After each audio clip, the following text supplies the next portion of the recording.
Hi folks, welcome to the third daily critique. Today I'm going to look through 5 images of a photographer called Jacob Lewis. Two of them we're going to focus on in particular, but I'll have a quick look at all 5 first. They're a very high caliber, so I'm quite excited to look through these. So let's get started. Right, so here are those 5 images, and I've actually just quickly opened them up in Photoshop just so that I can scribble all over them. So we'll start with this one, a lovely image of a stream passing through a canyon here, lovely lush foliage.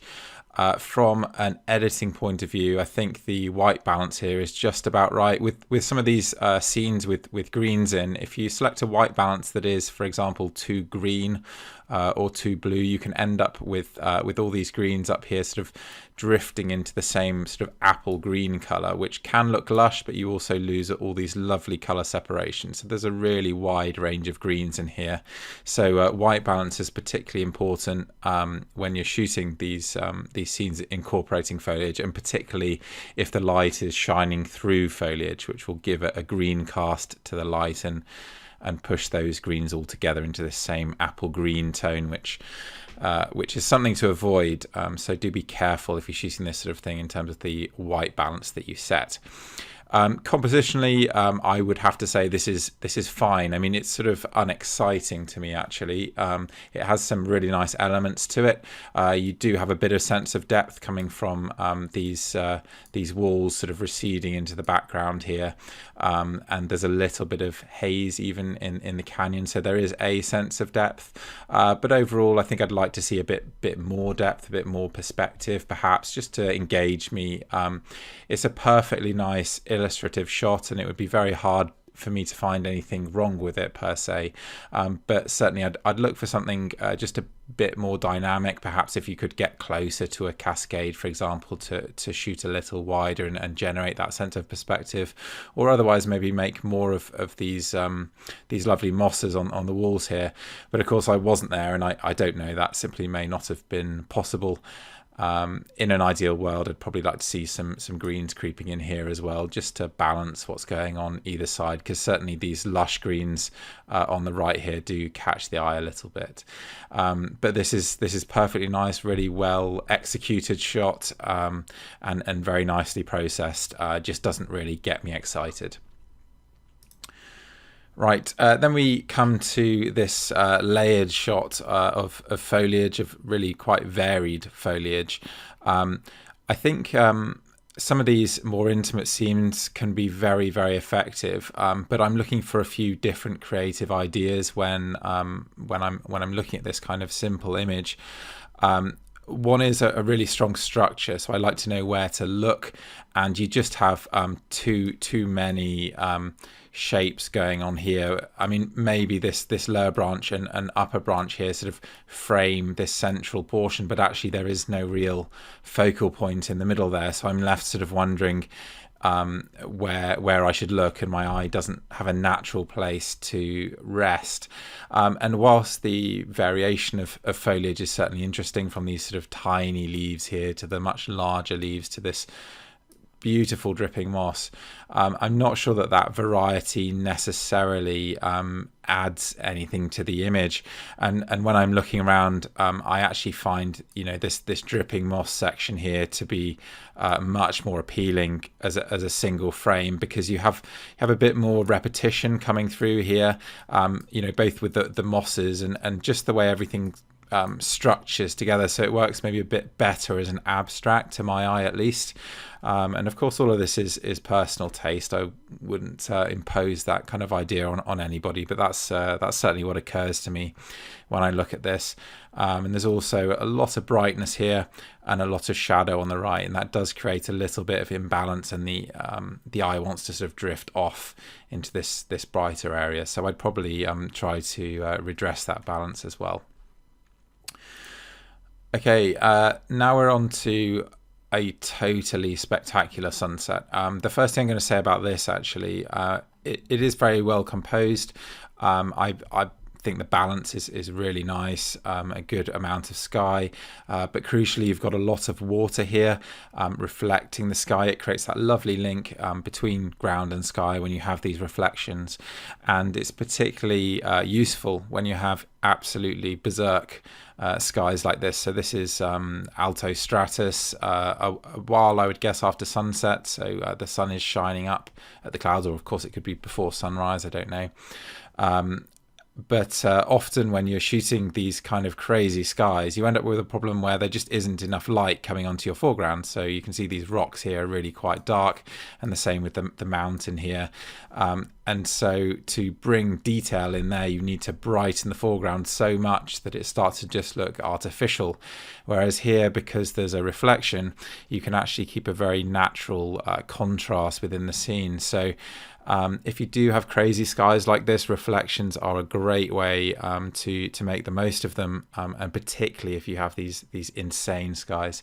And if you don't have that, at the very least, you want to have an open landscape like this that is getting light from the sky, because certainly if you're, for example, photographing the backside of this mountain, well, it's just too much in shadow.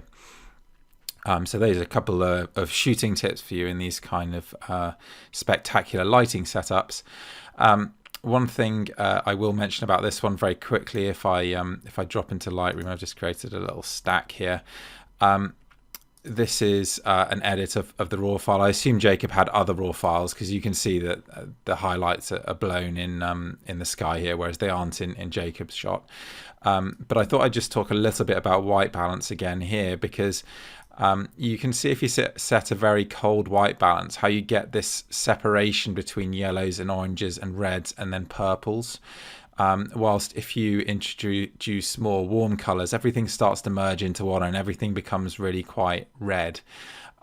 So I think Jacob has gone more into that warmer, redder side, and of course that's spectacular. But my personal taste is to choose a slightly colder white balance in this case, just to get better colour separation in the clouds. I really love those purples starting to come in. So that's the sort of creative choice again, really. Yeah, I'd probably go for a slightly bluer white balance. And then since we're in Photoshop, in Lightroom, might as well discuss the others. So this is a really nice photo of a cascade. In fact, let's look at it in Photoshop first so I can draw all over it. Compositionally, really nice. I see no obvious flaws here. It would be great to have some sort of foreground element, something to really hang the eye on, a nice plant growing out the corner there. But that's wishful thinking, I'm sure, because I can't see much that would work in the view here. So Jacob's done a good job with what he's got available. I do like the shutter speed here. It helps to simplify it, and as we'll see in a second, the shorter shutter speed shot is got a much messier water texture, which I think is less effective. But you've got nice compositional elements. This line flowing through here, a lovely fan of cirrus clouds. So that's nice from a focal point perspective, and then plenty of interest on this left hand side as well.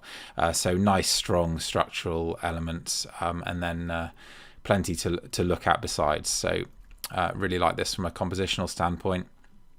If I was being really picky, don't really like that green running into the bottom edge of the frame there. I'd possibly either give it a bit more space or just move the edge of the frame up just to cut that out.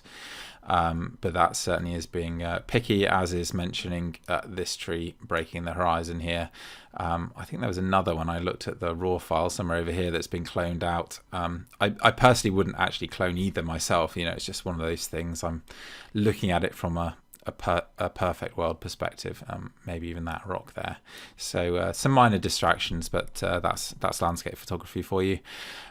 If I hop quickly into the raw files, then I can just discuss where the edit went. So if you look at the colors here, you've got some serious reds and oranges going on in the sky, and some magentas creeping into the water. Now, when I created a DNG, so this is the DNG that I created this is the shorter exposure for the sky, and you can see the much messier water texture there, which is much less desirable. But I've combined the sky image that Jacob sent and the water image, and that's created this.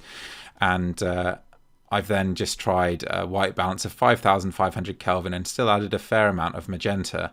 So this is a relatively warm white balance, and I have added a decent amount of magenta and quite a lot of vibrance. And this is what I get. So actually what Jacob has done is created a photo that is much more beautiful, I would have to say, with his edits. But personally, I wouldn't actually edit like this, because I like these moments where you do have fantastic pinky orange skies to be special, and this was not a special sky. This was well, maybe it would have been a little bit later, or maybe the color dropped out of the clouds. I'm not exactly sure what happened, of course, but I just wouldn't quite push this as far as Jacob, and the result, of course, is that Jacob's edit is much more beautiful than I would take mine. But there you go. A very beautiful result, and where you lie on that, how far should I edit curve, is of course up to you. And then finally, I will discuss this one. First, let's draw all over it in Photoshop. So I really like this from a compositional standpoint. These paving stones of cracked mud, so geometric, so perfect. I mean, every element of this foreground is pretty stunning. Just love all these shapes coming through and all the cracks, all evenly spaced. And you've got that nice, exciting sky at the top with these lovely wispy lines. Again, this is cirrus cloud, so very high altitude cloud, and this is after sunset. And the mountain there adds a nice bit of context with the steaming gazes there in the background. So a really lovely shot, but I am going to discuss this from an editing point again, because it is interesting, and thank you very much, Jacob, for sharing your approach here effectively in the raw files, because it is interesting to discuss.